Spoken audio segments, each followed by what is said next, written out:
야권의 빅2로 떠오른 문재인 전 민주당 대표와 안희정 충남지사는 문자 그대로 숨가쁜 한 주를 보냈습니다. 두 유력 주자를 가장 가까이서 취재하고 있는 정치부 기자들과 치열했던 취재 뒷이야기 나눠보겠습니다. 어서 오십시오. 안녕하세요. 자, 최 기자한테 먼저 물어보겠습니다. 네. 자, 두 주자가 지난주 나란히 호남을 방문했을 때 최 기자 역시 현장에 있었을 텐데요. 자, 못다한 뒷이야기, 취재 에피소드 같은 것 좀 들려주십시오. 네, 우선 호남을 방문했었죠. 이 네. 문 전 대표 같은 경우에는 호남 얘기만 나오면 납작 엎드리고 있습니다. 네. 특히나 이 호남 민심이 얼마나 민감한지 알 수 있는 부분이 하나 있었는데 네네. 어제 일요일 이 전북 전주를 방문했죠. 그렇죠. 이 방문을 앞두고 문재인 전 대표가 주말 광화문 촛불 집회에 집중하겠다 이렇게 방침을 정하면서 네. 호남 일정을 취소한 게 아니냐, 조정한 게 아니냐 네네. 이런 보도가 있었는데 네네. 캠프 측에서 즉각 강력하게 항의한 일이 있었습니다. 왜 그랬습니까? 혹시나 호남 민심을 자극할까 우려한 것으로 보이는데 네. 그만큼 많은 신경을 쓰고 있다는 것이겠죠. 네네. 문 전 대표 이번 주에는 추가로 전남 방문도 검토하고 있습니다. 네, 임 팀장.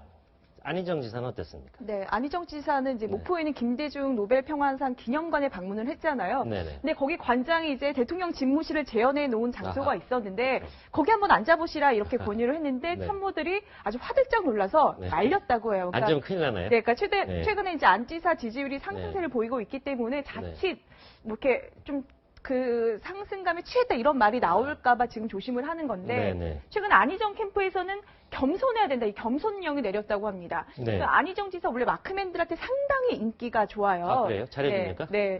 이번에도 1박 2일 일정을 끝내고 이제 기자들과 이제 돼지갈비집에서 2시간 넘게 식사를 했는데 그 첫 마디가 5월에 같이 청와대 갑시다. 네, 5월에. 라는 이야기였습니다. 5월이면 5월 벚꽃 대선을 기정사실화하는 네, 그렇습니다. 그 안 지사가 이제 대연정 발언에 대해서도 설명을 했는데요. 네. 그러니까 안 지사 스타일이 메시지 팀에서 보낸 메시지도 자신 생각과 맞지 않으면 돌려보내는 그런 편입니다.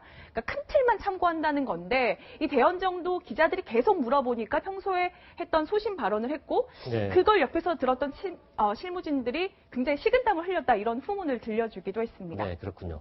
사실 많은 분들이 궁금해하시는 부분이라면 안희정, 문재인 전 대표 두 사람 관계 진짜 어떤 사이냐, 진짜 친한가 이런 거 알고 싶으실 때요.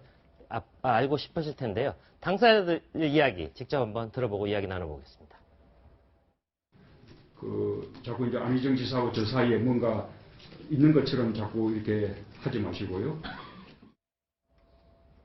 네, 서로 사이에 이간질하지 말라 이런 얘기인데 네. 실제 사이 어떻습니까, 안희정? 그러니까 이제 문 전 대표는 53년생이고 안희정 지사가 65년생이니까 사실상 이제 그러니까 띠동갑이잖아요. 네, 12살 차이군요. 사석에서 안희정 지사는 이제 문 실장님 혹은 문 대표님이라고 부른다고 아하. 해요. 네, 둘 사이는 꼭 존댓말을 아직도 쓰고 있다고 하더라고요. 네, 네. 그러니까 이제 두 사람의 인연을 거슬러 올라가 보면 노무현 전 대통령이 이제 88년에 부산에서 당선된 뒤에 90년대 뭐 두 번의 총선 그리고 부산시장에 도전을 했었잖아요. 네. 그때 이제 안희정 지사가 부산에 내려가서 도왔고 문 전 대표는 당시 변호사였는데 간접 지원을 했다고 합니다.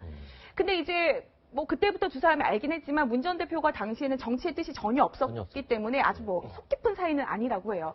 그리고 특히 이제 둘이 호흡을 맞춰서 일했던 적도 사실상 없다고 보면 되고요. 네. 그런데 두 사람 사이에는 그래도 좀 신뢰감이 있기 때문에 뭐 최근까지도 현안이 있으면 서로 뭐 개인적으로 전화 통화를 하고 있다고는 합니다. 그렇군요. 네. 그런데 이제 안 지사 대권 도전 이야기가 작년 뭐 중반부터 스물스물 나오기 시작을 그렇죠. 했잖아요. 네. 그래서 그때 이제 노무현 전 대통령 서거 7주기 행사 때 친노 인사들이 모인 자리가 있었는데 그때는 사실 좀 서먹했다 이런 이야기가 네. 있습니다. 권력은 서로 나누기 굉장히 어려운 속성이 있나 봅니다. 네. 자, 최재원 기자. 네. 그러면 문 전 대표는 안희정 지사를 사석에서 어떻게 부르는지 상당히 궁금합니다. 네, 이 임수정 팀장께서 호칭에 대해서 얘기를 했는데 문 전 대표 같은 경우에는 안 지사를 사석에서는 희정 씨 이렇게 희정 씨. 부른다고 합니다. 네. 이 한 캠프 인사 이 호칭에 대해서 이렇게 설명을 했는데 두 사람이 이제 격이 없이 가까운 사이까지는 아니다. 하지만 서로 존중하고 예우하고 있기 때문에 이렇게 네. 호칭을 하고 있다. 또 문 전 대표 스타일 자체가 아랫사람에게 쉽게 말을 놓는 사람이 아니다. 이렇게 네. 설명을 하고 있어요. 네. 또 다른 관계자는 또 토끼와 거북이의 비유를 하기도 했었는데 네. 이제 토끼 같은 경우에 상대방만 보고 뛰었다면 거북이는 목표만 보고 뛴다. 그래서 문 전 대표 같은 경우에는 정권 교체가 목표지 네. 이 안지사와 싸우는 것이 목표가 아니다. 이러면서 의도적인 무시 전략을 쓰고 있다. 이런 평가도 나오고 있습니다. 알겠습니다. 자, 두 분들 앞으로도 취재 현장의 생생한 얘기 자주 들려주시기 바랍니다. 지금까지 수고했습니다.